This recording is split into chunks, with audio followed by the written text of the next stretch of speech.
요즘 우리나라 사람들이 야구 경기를 많이 가서 참관을 하는 것을 보게 됩니다. 여러분, 야구 시합 중에서 가장 중요한 사람이 누군가 하니 아웃이라든지 세이브라든지 스트라이크, 볼을 선언하는 심판이 제일 중요한 사람입니다. 그런데 이 심판은 별로 인기가 없을 때가 있습니다. 그래서 비평을 받을 때 있고, 또 경기 중에 심판과 싸우는 그런 경기도 종종 보게 되는데, 이 심판은 그 경기에 심판의 표준이 있습니다. 거기에 의해서 정확하게 판정을 하는 것이 옳다. 오늘 우리들에게 가정이라고 하는 축복의 선물을 주셨는데 행복하게 살아야 되겠습니다. 또 화목하게 살아야 되겠습니다. 무엇이 우리 가정에 행복하고 화목하게 사는 표준이 될 수 있을까? 이 성경 말씀 보면 그리스도의 평강이 너희 마음을 주장하게 하라 그랬습니다. 여러분, 2000년대 21세기가 닥쳐올 때에 우리에게 좋은 소식만 있는 것이 아니라 가장 슬픈 소식 중에 하나는 우리의 가정이 파괴된다고 하는 얘기입니다.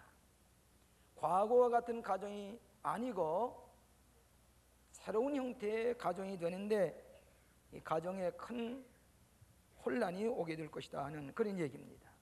여러분, 최근 우리나라의 가정에 대한 통계를 보면 과거 서구 사회만 있었던 것 같이 느껴지던 우리나라 가정에도 이혼하는 가정이 점점 많아지고 있습니다. 최근에 몇 해 동안에 결혼한 가정에 이혼한 가정이 약 5배가 된다고 하는 통계를 보고 있습니다. 큰 사회 문제가 되고 있습니다. 그래서 금년에 유엔에서는 가정해라고 정해가지고 세계 가정들이 평화롭게 화목하게 사는 가정이 되자고 세계 이 유엔에서 주장하고 있습니다. 여러분, 특별히 우리나라 가정에 상처를 입고 있는 문제가 몇 가지가 있다고 저는 생각하는데, 첫째로는 우리나라의 전통적인 가족 제도와 그 문화와 지금 변천돼 가는 문화 속에서의 하나의 갈등이 가정에서부터 벌어지고 있습니다. 이를테면 여성의 주권의식이라고 하는 것이 과거는 우리나라의 어느 집에 출가에 가게 되면 그저 무조건 시댁의 모든 것에 복종하고 순종해야만 됐던 것이 이제는 그렇게까지 할 필요가 있느냐.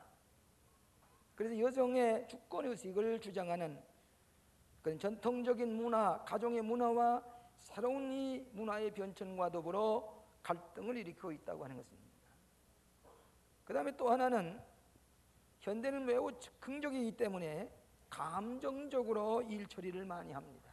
결혼도 오래 기도하고 준비하지 아니하고 그저 감정적으로 빨리 그저 결혼을 했다가 나중에는 그 감정이 상할 때에 헤어지는 그런 모습도 있습니다. 또 한 가지는 우리나라의 독특한 현상입니다만은 결혼이 하나의 물질주의적인 악영향 때문에 결혼 지참금을 얼마나 가져왔느냐, 폐물이 얼마나 되느냐 하는 그것 가지고 가정이 불화해지는 것을 알게 됩니다. 인격과 인격의 만남이 아니고 부잣집에서 왔으니까 많은 결혼 지참금을 가져야 된다, 보물을 싸가지고 해야 된다, 지극히 우리나라에만 있는 조석한 그런 문화입니다.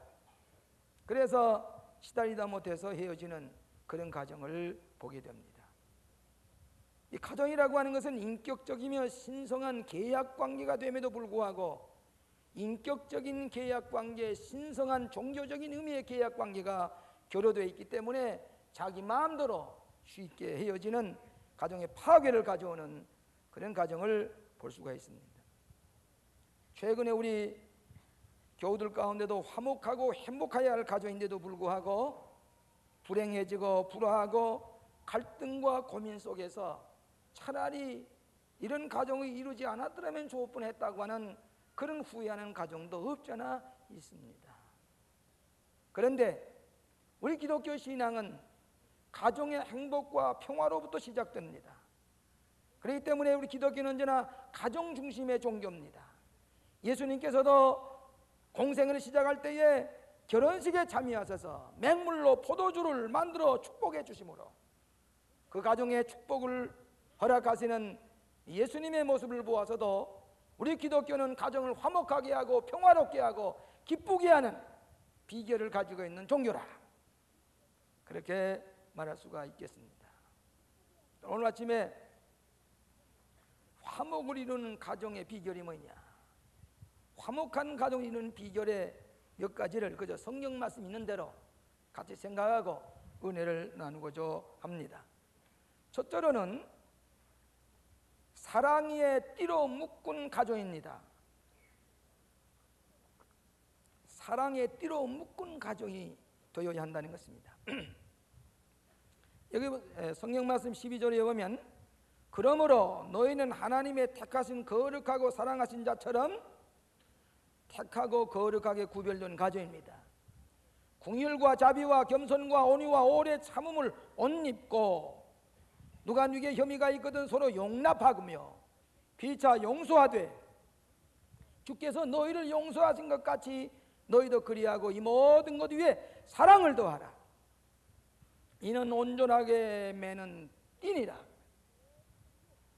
이 사랑의 띠로 묶어진 가정, 화목한 가정이 되는 것입니다. 가정은 사랑의 공구처입니다. 가정은 사랑의 안식처입니다. 사랑은 재물이나 명예나 지위에 의해서 행복을 차지하는 거 아닙니다. 어떤 가정은 무슨 이상하게 계약 결혼처럼 재벌과 재벌이 만나가지고 재물이 있는 사람이 만나가지고 결혼해서 재물이 없어지면 가정이 헤어지고, 명예와 권력을 가졌던 가정이 결혼했다가 명예와 권력이 없어지면 가정이 헤어지고, 그런 가정이 아닙니다. 가정에는 사랑의 띠로 묶어진 가정이 될 때에 행복하고 화목한 가정이 되는 것입니다. 여기 보니까 옷 입으라 그랬습니다. 몇 가지 옷을 입어야 될 텐데, 첫째로는 궁휼의 옷을 입어야 됩니다. 서로 궁휼히 여길 줄 아는 가정이 됩니다. 컴패션. 서로 동정하고 서로 궁휼히 여기는, 내 아내를 궁휼히 여기고 내 남편을 궁휼히 여기고 내 아버지 어머니를 궁휼히 여기고 궁휼히 여기는 그 옷을 입었을 때에 그 옷에 사랑의 띠를 매라 그 말이에요. 두 번째로는 자비의 옷을 입어야 됩니다. kindness. 친절한 가정이 되어야 됩니다. 여러분, 우리는 남에게는 친절하지만 내 사랑하는 아내, 가장 가까운 내 남편에 대해서는 불친절할 때가 많습니다. 내 자식에게도 불친절할 때가 많이 있습니다. 사랑하는 것과 함께 자비의 옷을 입고 친절한 가정이 될 때에 화목한 가정이 됩니다. 그 다음엔 겸손의 옷을 입으라고 그랬습니다. 여러분, 가정에서는 교만해서는 안 됩니다. 혹은 돈 많은 집에서 왔다고 해서 교만을 부려도 안 되고, 혹은 또 무슨 공부를 많이 했거나 뭐 좋은 학교 나왔다고 해서 분수 없이 교만한 그런 가정이 종종 있습니다. 제가 오래전에 얘기합니다마는 그 부인이 경기역을 나왔어요. 그래 언제나 난 경기역에 나왔다. 남편은 대학을 나왔는데도 자기는 경기역에 나왔다고 하는 그런 교만 때문에 그 가정이 평화할 날이 없어요. 그 무엇에 쓰는 겁니까? 경기역에 나온 게 무슨 소용이 있습니까? 교만해가지고 남편을 무시하고 종당에는 그 가정이 헤어진 것, 분수 없는 가정입니다. 가정에서 교만할 게 아무것도 없습니다. 겸손한 옷을 입고 사랑의 뜰을 매여야만 하는 것입니다. 그 다음에는 온유의 옷을 입으라고 그랬습니다. 여기 보면 gentleness, 온유해야 됩니다. 신사적이어야 됩니다. 서로 품위를 높이고 상대방을 존중히 여기고 아끼고 존경하는 가정, 품위 있는 가정입니다. 젠틀한 가정입니다. 저속한 가정이 되어서는 안 됩니다. 신사적이어야 됩니다. 가정이 언제나 존귀 여기고 내 남편과 내 아내를 더 높이 여기고 사랑하는 온유한 옷을 입어야 됩니다. 그 다음엔 인내의 옷을 입으라고 그랬습니다. 사랑은 오래 참고 요즘 우리의 마음이 너무 조급해져서 빨리 뭐 행복이 찾아오고 빨리 무슨 뭐 축복이 찾아올 줄 알면은 오래 참는 자가 복이 있다고 그랬습니다. 참는 것이 사랑입니다. 오래 참을 줄 아는 것. 그럴 때에 행복이 찾아옵니다. 오늘 너무 조급해졌습니다. 너무 참을 수 없습니다. 너무 급해졌습니다. 오늘 참을 줄 아는 가정이 될 때에 우리는 행복을 맞이하고 화목한 가정이 됩니다. 용서의 옷을 입으라 그랬습니다. 기독교는 용서의 종교입니다. 혹 남편이 실수할 수도 있지요. 자식이 좀 실족할 수도 있지요. 또 아내가 실수할 수도 있지요. 누가 용서할 것입니까? 남의 남편이 용서할 것입니까?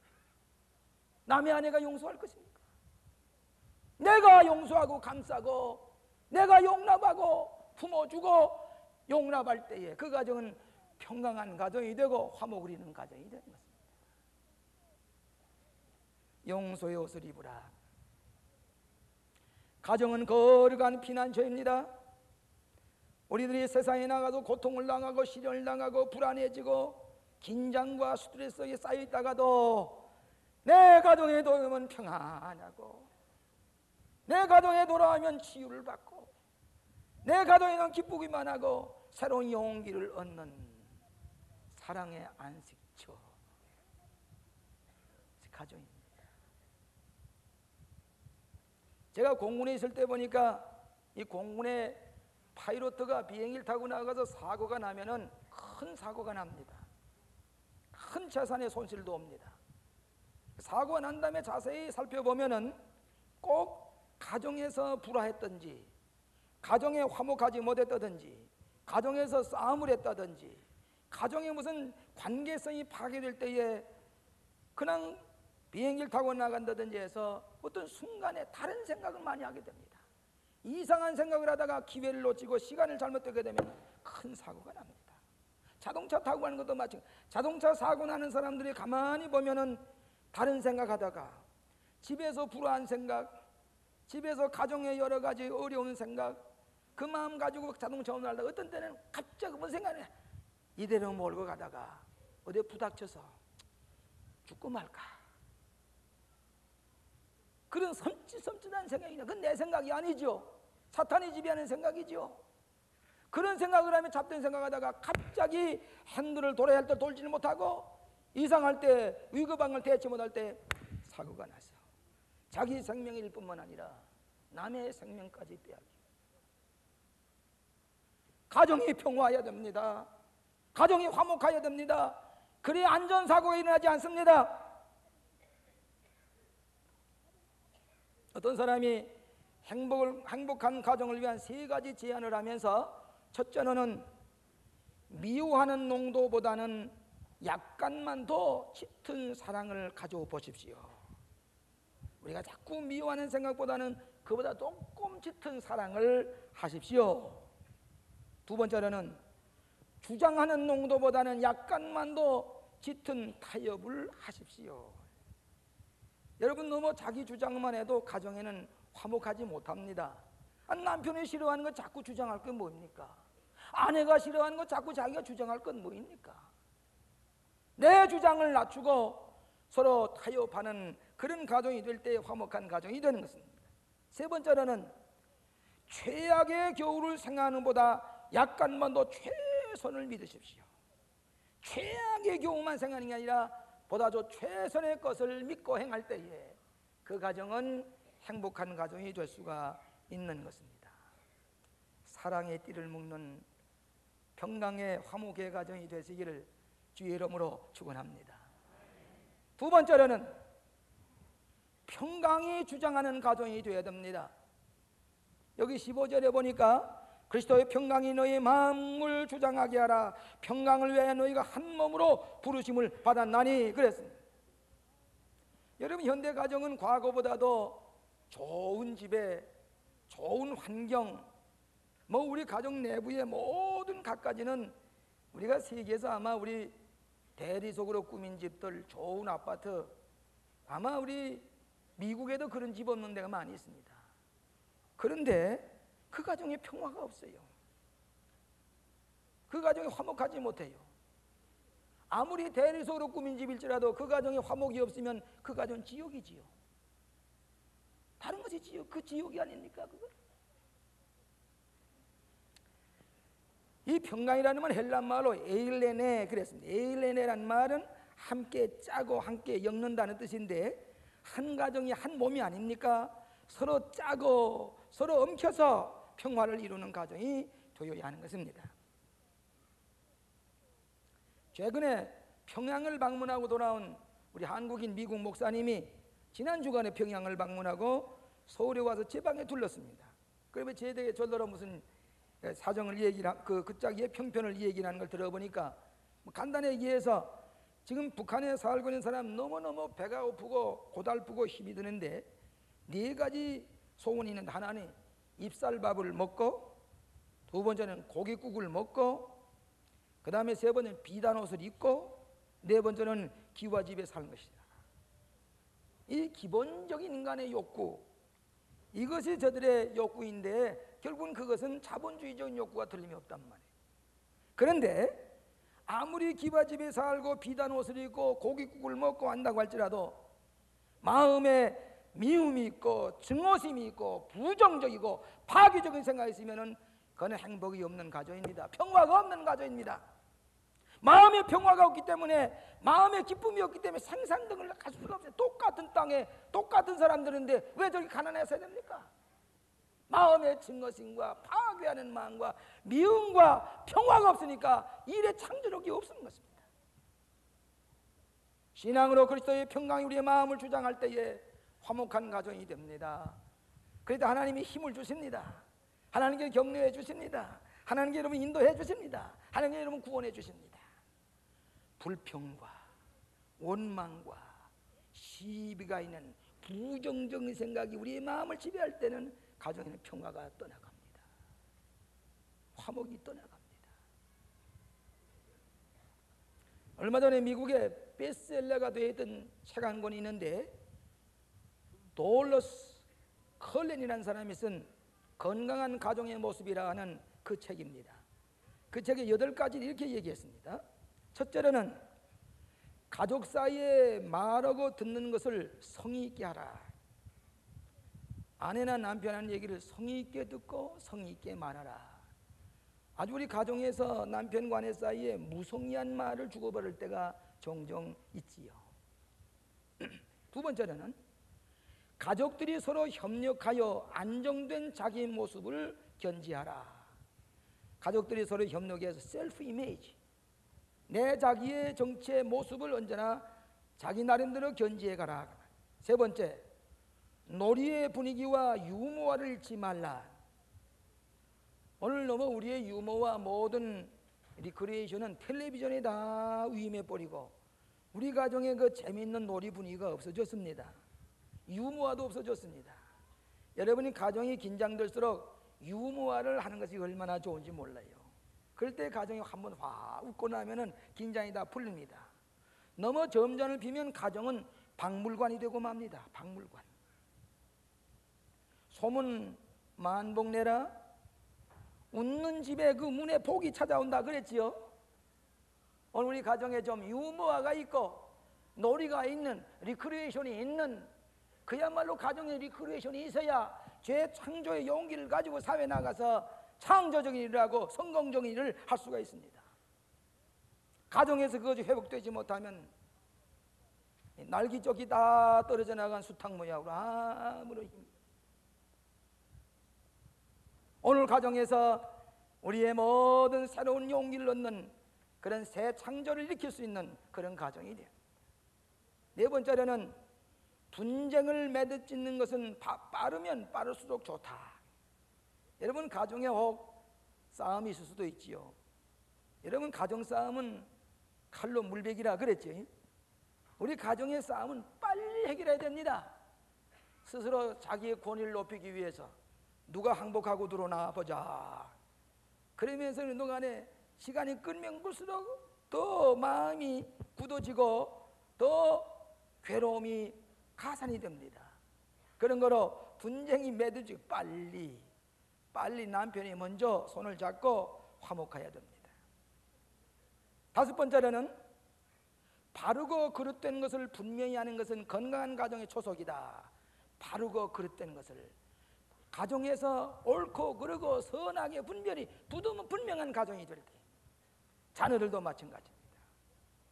여섯 번째, 가족이 하나라는 의식이 그 가정의 전통이 되도록 노력하라. 우리 가정이 너무 개인주의적인 가정이 있습니다. 너무 자기만 위하라는 가정이 있습니다. 아내는 아내대로 나만을 위하라고 그러고, 남편은 남편대로, 가정은 돌본 자기의 정치적인 권력의 명예에 의해서 가정을 이용하려고 하는, 가정을 도무지 돌보지 않는 개인주의, 또 아내는 아내대로 자식을 돌보지 않는 자기 마음대로 뭘 성공해 보려고 하다 보면 가족이 온데간데 없는, 가정이 하나라고 하는 그런 가정이, 개인주의를 가지고 있을 때 가정이 화목하지 못합니다.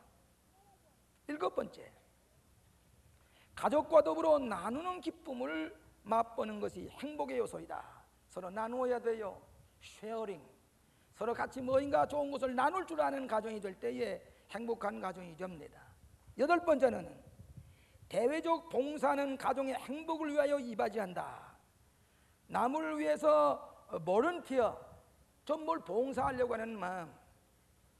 부모님 주를 맞이하고 나니까 저 사할인에 계신 온 동포들을 내가 돌봐야 되겠다고 생각해서 거기에 찾아가는 우리 가족들도 많이 있지요. 또 스승의 날을 맞이해서, 어린이날을 맞이해서 뭘 좀 남에게 도우려고 하는 대외적인 봉사가 있는 가정이 결국은 자녀들에게도 좋은 교육이 될 뿐만 아니라 남에게 주는 자의 축복을 우리 가정에서 누리게 되는 것입니다. 그런 거로 요한복음 14장 27절에 평안을 너희에게 주노니 곧 나의 평안을 너희에게 주노라. 내가 너희에게 주는 것은 세상이 주는 것이 아니하니라. 너희는 마음에 근심하지도 말고 두려워하지도 말라. 주님의 평강이 주장하시는 복된 가정이 되시기를 바랍니다.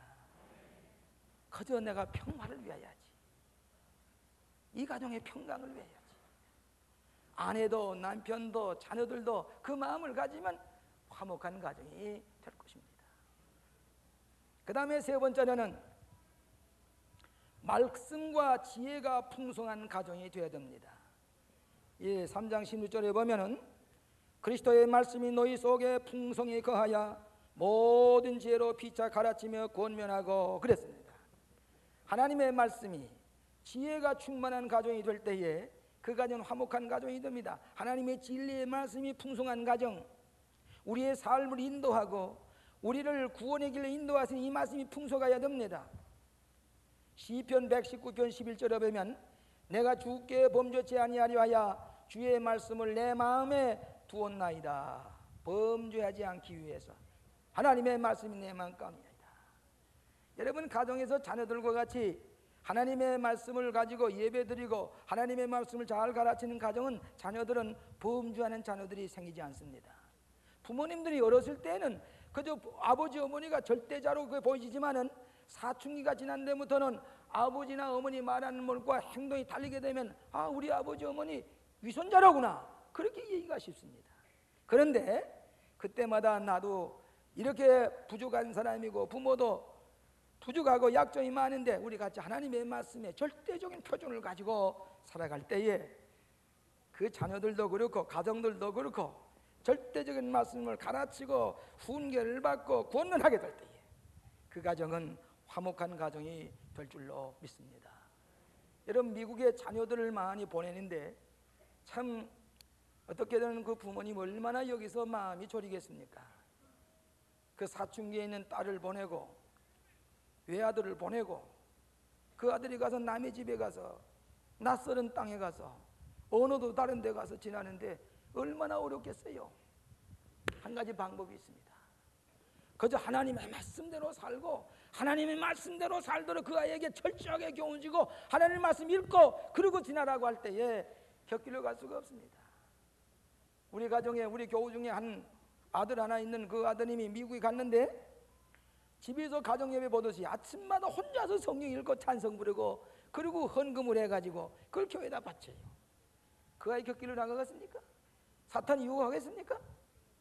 그래서 칭찬받는 훌륭한 학생이 된 것을 볼 수가 있습니다. 말씀이 있는 가정, 지혜가 있는 가정이 됩니다. 저희 외손자들이 가정 예배를 보고 날 때에 뭐 2살, 4살, 5살 이렇게 난 아이들인데, 그 아이들이 늘 가정 예배를 보니까 그저 예배 시간만 되면은 그 성경 무슨 얘기인지 압니까? 졸리지만 앉아서 그 얘기 듣고 찬송 부르고, 그리고 가정 예배를 보야야만이 집에 자기 방에 들어가 잡니다. 그러니까 절대적인 표준이 하나님의 말씀입니다. 삶의 규칙과 표준이 되어 있습니다. 근데 자기가 피곤해서 졸리고 잠이 오는데 빨리 예배를 보야 가서 자겠거든요. 그러니까 어떻게 하는 거니? 그때는 우리 가정 성경 큰 거 있지 않습니까? 그걸 방에 들어가서 낑낑거리면 가지고 나옵니다. 가지고서 펴쳐놓고 빨리 예배 보야 내가 자지 않겠냐 그 말이에요. 생활의 규범이 성경 말씀. 생활의 규범이. 왜 러시아나 왜 공산주의에 가졌던 막스 레닌주의가 다 없어지니까 가정이 혼란을 가져옵니까? 절대적인 하나님의 말씀이 없기 때문입니다. 그 지혜가 없기 때문입니다. 그래서 그 아이가 가서 성경 말씀을 펴놓고 예배를 보고 난 다음에 졸리지만은, 그리고 예배를 보고 난 다음에 성경 절겠다 놓고서 가서 자기 침대에 누가 잡니다. 저 그늘이지만은 삶의 규칙과 표준이 하나님의 말씀에 있게 될 때에 그 아이는 커서 딴 길로 갈 수가 없습니다. 잠언서 16장 20절에 상가 말씀에 주의하는 자는 좋은 것을 얻나니 여호와를 의지하는 자가 복이 있나니라. 말씀과 지혜가 풍성한 가정이 될 때에 하나님의 축복이 임하고 화목한 가정이 되실 줄로 믿습니다. 마지막으로 감사하는 적극적인 가정입니다. 감사할 줄 아는 적극적인 가정. 여기 15절에 보면 뭐라고 그랬습니까? 너희는 감사하는 자가 되라 그랬지요.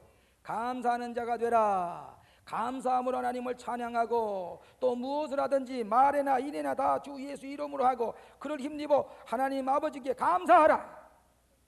감사하는 가정은 화목한 가정이고 축복받은 가정입니다. 마크 트윈이라고 하는 매우 유명한 소설가가 있습니다. 이 마크 트윈이 한창 인기가 아주 정상에 이르렀을 때에 한 그 장난꾸러기 사람이 마크 트윈에게 $5를 주면서 자, 나에게 가장 좋은 선한 좋은 말 한마디만 나에게 주십시오 그랬습니다. 마크 트윈이 한참 있다가 제일 좋은 단어 주지요. Thanks. 감사합니다. 감사합니다 말처럼 제일 좋은 단어가 없다고. 감사하는 가정에는 감사함이 넘치게 될 줄로 믿습니다. 부모님이 부정적이어서 원망과 불평과 그 다음에 부정적인 말로 꽉 차서 자녀를 키울 때도 이거 이 남편이 저렇게 무능해서 내가 이 모양이 됐다가 내 팔자가 내가 이 모양이 되느냐고 아이들에게도 너 아버지 때문에 내가 이 모양이 됐다. 너 어머니 때문에 이 모양이 됐다.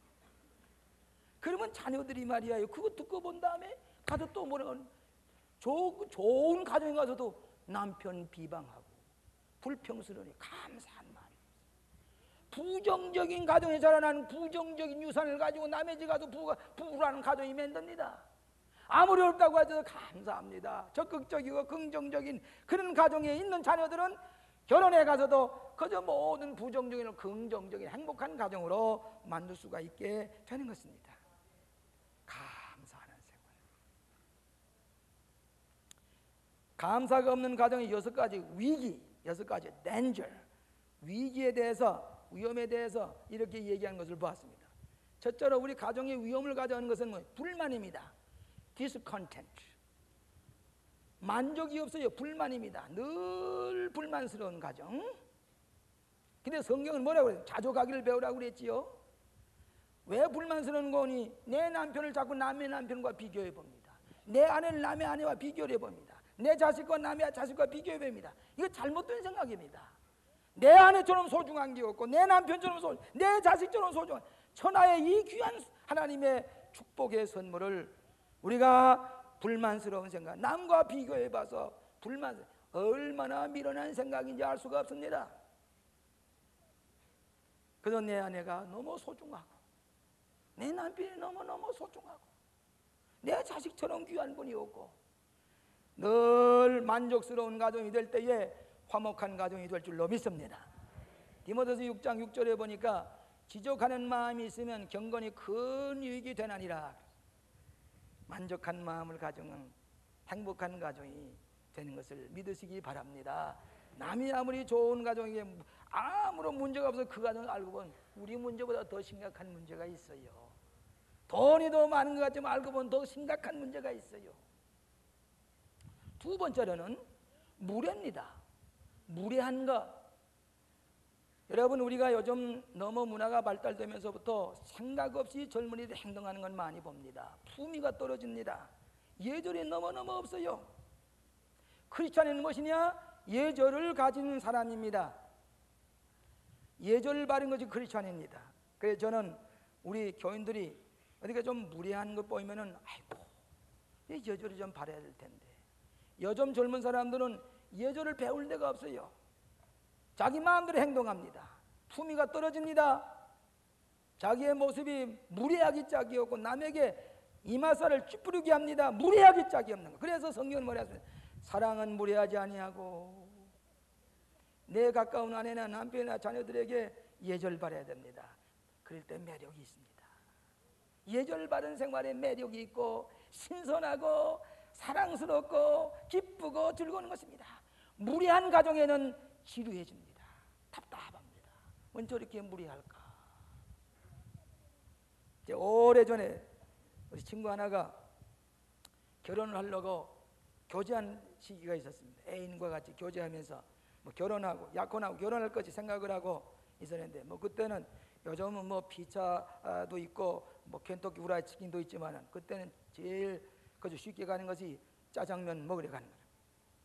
짜장면 집에 가서 둘이서 이제 사랑을 얘기하며 짜장면을 먹고 있는데 너무 더워서 우쩌거리를 그 창 옆에다 걸어놨습니다. 그러고 이제 이 얘기라도 짜장면을 먹고 있는데 이 옷이 바람에 툭 떨어졌어요. 길에 있었어요. 그러다 그 여자가 애인이 이 앞을 지나가기도 했습니다. 그리고 웬만하면은 그 옷을 걸어서 거기서 옷에다가 걸어놓고 주소도 걸어놓고 그러고 갈 거 아니겠어요? 근데 그렇지 않고 그 위를 살짝 뛰어넘어가지고 그러고 갔단 말이에요.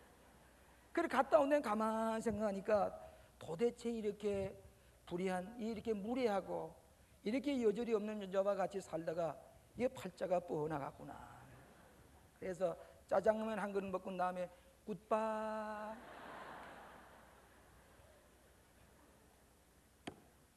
예절이 매력이 있습니다. 품위를 지킵니다. 예수 믿는 사람은 예절 바른 삶이 되어야 하는 것입니다. 그 다음에 세 번째로는 부정적인 말, 파괴적인 말이라는 destructive speech. 여러분 말에 매력이 있지요. 긍정적인 말을 많이 하면은 남에게 용기를 주고 소망을 주고 치유를 주고 남에게 아주 기분 좋은 상쾌한 분위기를 만들 수가 있습니다. 여러분 가정에서 불쾌한 말, 파괴적인 말, 싫어하는 말 하게 되면 남편이 싫어하는 얘기를 골라서 하는 사람이 있어요. 아내가 싫어하는 얘기를 골라서 부정적이고 파괴적인 얘기를 단어를 비하다 놓으면 다시 거둘 줄 모릅니다. 그 가정은 언제나 불만과 원망입니다. 도리어 적극적인 말, 긍정적인 말을 골라가지고 할 때에 그 가정이 매력이 있고 말하는 그 여인이 매력이 있고 참신하고 즐겁습니다. 그런 거로 부정적인 말을 해서는 안 됩니다. 네 번째로는 속임수가 있어서는 안 됩니다. 기만, 디셉션. 여러분 내외간에서 서로 이용을 하려고 하는 생각하지는 안 됩니다. 뭔가 무슨 물질을 이용한다든지 뭐 이용하려고 하는 속임수, 영어로 말하면 manipulate. 속임수를 쓰고 조종하고 남을 조종하려고 하는 것은 남의 선택을 도적질하는 것이고 남의 감정을 도적질하는 것입니다. 이렇게 될 때는 친근감이 없어지고 점점 멀어지게 되는 것입니다. 정직해야 됩니다. 책망을 들어도 정직해야 됩니다. 그것이 사랑입니다. 절대로 내외간이나 가정에서 속임수를 써서는 안 됩니다. 뭐 이렇게 조종하려고 하는 의도적인 그런 것을 부리면 안 됩니다. 그것은 기분 나쁜 일입니다. 친근감이 없어집니다. 매력이 없어집니다. 언제나 진실한 가정이 될 때에 화목하고 평화롭고 용서가 있고 즐거움 있는 가정이 되는 줄로 믿습니다. 다섯 번째로는 우둔함입니다. 우둔한 가정, 지각이 없어요. senselessness, nonsense. 여러분, 우리 가정에는 서로 비차의 지각이 뛰어나야 됩니다. 남편의 표정만 봐도 오늘은 내가 음식을 이런 게 한 좀 좋겠구나. 아내의 표정을 봐가지고 내가 이렇게 해야 되겠구나. 너무 지루한 가정, 지각이 없고 아둔하고 미련한 가정이 돼서는 안 됩니다. 기민하고 센스가 빠른 가정이 될 때에 언제나 참신하고 언제나 생기가 돌고 신선한 가정이 될 수가 있습니다. 내가 피곤하기 때문에, 내가 멀었기 때문에 구실이 많지요. 늘 들어가면 답답하고 반복되는 그 지루한 생활은 가정의 화목을 잃어버리게 되는 것입니다. 그런 거로 가정마다 지각이 뛰어나고 생기가 돌고 거룩한 가정에 참신한 그런 가정을 만들어 나가는 그런 기민한 가정이 되어야 됩니다. 여섯 번째로 이번엔 말하기를 거리감이라고 그랬습니다. distance, 소원한감, 멀리 거리가 느껴지는 것. 여러분, 같은 지붕 밑에서 같은 밥상을 들고 같이 살면서도 친근감이 없는 가정이 될 수가 있습니다. 거리가 멀어요. 그리고 나올 때 보면 고독해요. 서운해요. 우리 가정은 왜 이럴까? 거리가 멀어요. 우리 이런 거리감을 가진 서운한 가정, long distance, 거리가 먼 가정이 되어서는 안 됩니다. 언제나 친근하고 가깝고 어디가 있든지 내 마음속에 내 아내가 있고 어디 가든 내 마음속에 내 남편이 있고 내 자식들이 있어서 입만 벌리면 내 아내나 내 자식이나 내 남편에 대한 얘기 안 할 수가 없는 그런 가장 가까이 있는 인티메시, 친근감이 있는 가정이 될 때에 화목한 가정이 될 줄로 믿습니다. 이렇게 기도하는 가정이 될 때에 하나님께서 치유해 주십니다. 좀 거리감이 있습니까? 여러분 좀 더 무슨 이런 아주 우둔함이 있습니까? 치료받아야 되는데 하나님께 치유해 주십니다. 우리는 그때마다 더욱 척을 가까이 하시길 바랍니다. 그럴 때마다 어깨 동무를 하고 손을 잡아주고 한번 부둥켜 안기도 하고 이런 동안에 가까워지게 되는 것입니다.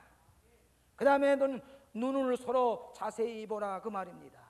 뭐 가까이 이제 뭐인가 좀 자기가 숙면좀 눈동자고 돌리죠. 그런데 눈을 부릅뜨고서 스마일 보라 그 말이에요. 자세히 보라 그 말이에요. 눈과 눈이 마주치셔야 된다 그 말이에요. 그 다음에는 사랑을 입으로 고백하라 그 말입니다. 입으로 고백하면 고백할수록 내 생각이 달라집니다. 화목한 가정 그립습니다. 평화스러운 가정 그립습니다. 사랑하시는 우리 교우 여러분, 화목하게 사십시다. 하나밖에 없는 인생. 인생은 재수법이 없습니다. 대학에는 3수 4수가 있지만 인생엔 재수법이 없습니다. 한 번 살아야 될 내 인생길을 행복한 가정, 사랑에 띠로 묶어진 가정을 되어야 되겠습니다. 평강이 주장하는 가정, 말씀과 지혜가 풍성한 가정, 감사하는 적극적인 가정이 되어서 화목한 가정이 되고 그리스도의 행복이 여러분과 함께 계시기를 주의 이름으로 축원합니다. 기도하십시다. 오 자비하신 아버지 하나님, 은혜를 감사합니다. 우리에게 이렇게 좋은 가정을 주시고 행복하게 살도록 축복해 주시니 감사합니다. 그러나 원치 아니하게 우리 가정에 상처를 입고 관계성에 상처를 입고 결선 가정이 되어서 몸부림치면서 기도하는 가정들이 있습니다. 최선의 길을 주시옵소서. 하나님께서 사랑으로 돌보아 주시옵소서. 그 상처를 치유하시고 화목하고 즐거운 가정이 될 수 있도록 주께서 인도하여 주시고 구원하여 주시옵소서.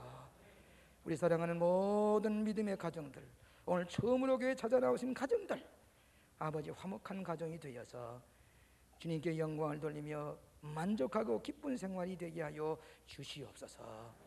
예수 그리스도 이름으로 기도하옵나이다.